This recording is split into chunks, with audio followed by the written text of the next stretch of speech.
حضرت سیدنا عبداللہ ابن عباس رضی اللہ تبارک و تعالی عنہ روایت کرتے ہیں کہ جہنم کی آگ اور اس کی شدت اور اس کی تپش کا اندازہ اس بات سے کیا جانا چاہیے کہ جب اللہ تبارک و تعالی نے حضرت آدم علیہ السلام کو زمین پر بھیجا اور آدم علیہ السلام زمین پر تشریف لائے اور آپ کی توبہ قبول ہوئی تو اس وقت آپ کو حاجت ہوئی کھانا بنانے کی، کیونکہ جب تک کہ توبہ کی قبولیت کی بشارت نہیں ملی تھی اس وقت تو ایک ہی دھن تھی، نہ کھانا نہ پینا نہ سونا، صرف اللہ کو منانے کی فکر تھی۔ جب اللہ کو راضی کر لیا، دعا قبول ہو گئی، توبہ کی بشارت آ گئی، تو پھر آپ کے دل نے چاہا کہ کھانا بنایا جائے۔ تو آپ نے اللہ سے عرض کیا کہ میں کیسے کھانا بناؤں؟ تو فرمایا کہ آگ پر کھانا پکاؤ۔ آگ کہاں سے لاؤں؟ اس وقت تک لوہے میں پتھر میں رگڑنے سے آگ تھی نہیں، لوہا پتھر یہ سب آگ سے خالی تھے۔ اس وقت تو دنیا میں آگ کا نام و نشان نہ تھا۔ تو اللہ نے جبریل سے فرمایا جبریل جاؤ اور جہنم کے داروغہ مالک علیہ السلام سے کہو کہ وہ جہنم سے کچھ آگ نکال کر دے دیں۔ توجہ کرنا، بہت دھیان سے سننے کی بات ہے کہ جہنم کی آگ کی حرارت کیا ہے۔ تو فرمایا کہ جا کر کہو کہ وہ جہنم سے کچھ آگ دے دے، ان کو کھانا پکانا ہے۔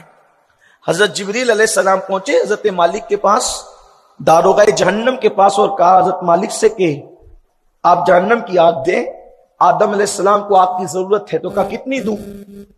جہنم کی آگ میں سے کتنی چاہیے آپ کو؟ تو حضرت جبریل علیہ السلام نے فرمایا ایک کھجور جتنی ہوتی ہے وہ کھجور کے برابر دے دو، کام ہو جائے گا ان کا۔ تو حضرت مالک نے فرمایا جبریل اگر یہ کھجور کے برابر تم آگ جہنم کی دنیا میں لے گئے، ایک کھجور کے برابر لے گئے یہ آگ کو، تو زمین آسمان سب جل کے بھسم ہو جائیں گے، کچھ رہے گا نہیں۔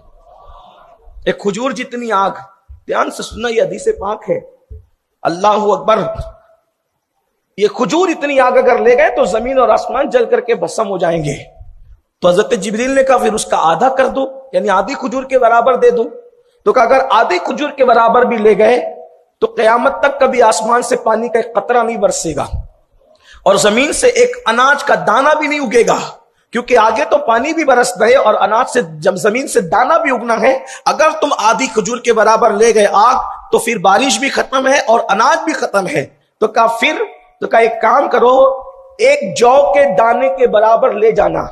توجہ کریں، جو سمجھتے ہیں نا گیہوں کے دانے کی طرح ہوتا ہے، جو کے دانے کی برابر، بلکہ گیہوں تھوڑا موٹا ہوتا ہے لیکن جو ہے وہ حیت کے اعتبار سے تھوڑا سا باریک ہوتا ہے، چاول سے تھوڑا موٹا اور گیہوں سے تھوڑا سا باریک ہوتا ہے، اس کو جو کہتے ہیں۔ اللہ اکبر۔ تو کہا کہ جو کے دانے کے برابر لے جاؤ، لیکن ایسے ڈائریکٹ نہیں لے جانا، بلکہ جو کے دانے کے برابر لے جانا اور اس کو 70 مرتبہ پہلے پانی کے اندر جو رحمت کا پانی ہے اس میں دھونا، غوطہ لگانا، یعنی جہنم کی آگ کو جو کے برابر لے کر ڈائریکٹ نہیں جا سکتے، کیونکہ وہ لے گئے تو بھی دنیا نے جل جانا ہے، بلکہ اس کو 70 مرتبہ رحمت کے پانی سے نہر رحمت میں 70 بار دھونا ہے، غوطہ لگانا ہے، اس کے بعد لے جانا۔ پھر روایت میں آتا ہے کہ وہ آگ جہنم سے نکالی گئی کتنی؟ جو کے دانے کے برابر، اس کو 70 مرتبہ رحمت کی نہر میں غوطے دیے گئے اور 70 بار دھونے کے بعد جب جبریل اس کو لے کر کے آئے